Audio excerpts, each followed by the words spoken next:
Okay, so now let's figure out how to do it with multigrid. So let's actually just go over the code we wrote last time, which didn't work and still doesn't work, and we'll try to modify this to make it work. So let's actually use our convention to be U. So okay, so basically we first perform 10 Jacobi iterations, right? So this is the same as what we had before, and I think we actually don't need this many. Let's just do 5. Okay, then we use we compute our residual. So basically the 5 Jacobi iterations is supposed to be smoothing. We try to make the solution error as well as the residual to be smooth. And then we compute our residual, which is AX minus B. Right? Okay, so then this line, the line 6, is our interpolation. Because our grid is always a pole of 2, interpolation in this case is really easy, just to take every other grid point, both in X and Y direction. So then we are starting to solve our error equation. So the beginning of the error equation is set all 0 initial condition for EC. EC is the solution to the error equation on the coarse grid. So now that's the if statement that terminates the recursion, right? Because we use actually a multigrid by itself to solve the coarse grid equation.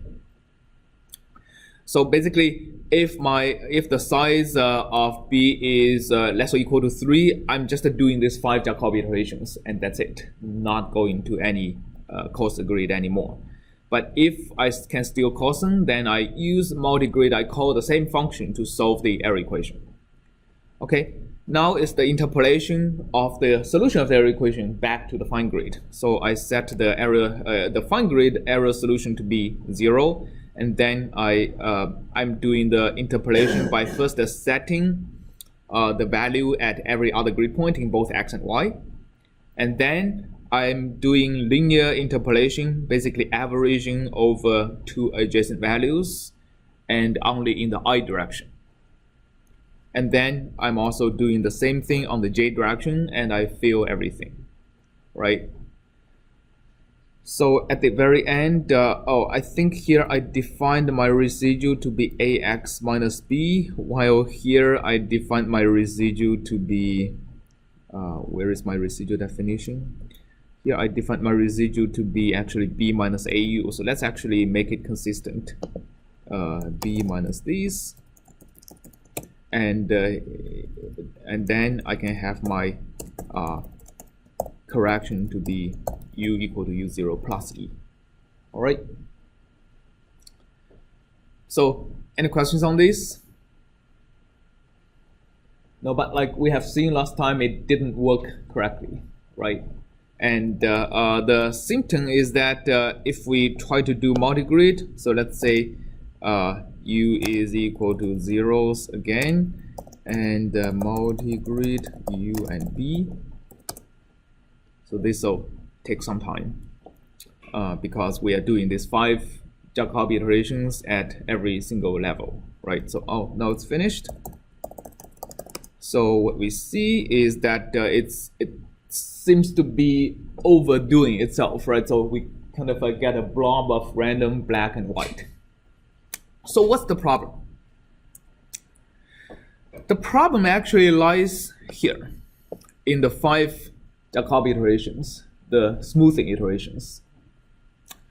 The problem is that the Jacobi iteration by itself is not a very good smoother.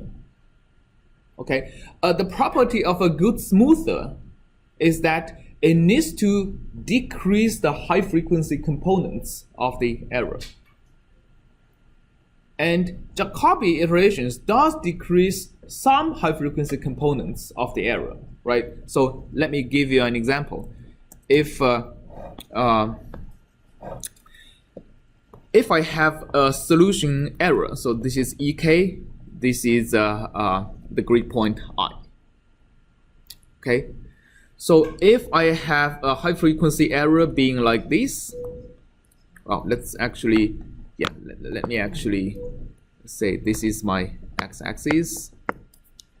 if I have a high frequency error like this, Jacobi iteration, in this case, is really taking the average of the two neighboring grid points, right? So in this case, it's this point, and put it in the middle grid point, right? So if you look at actually how the code works for Jacobi iteration, yeah, I think it's this one, right? So it's really, I mean, if you look at the code, it is really taking just some kind of weighted average of the point I plus 1j, I minus 1j, ij plus 1, and ij minus 1.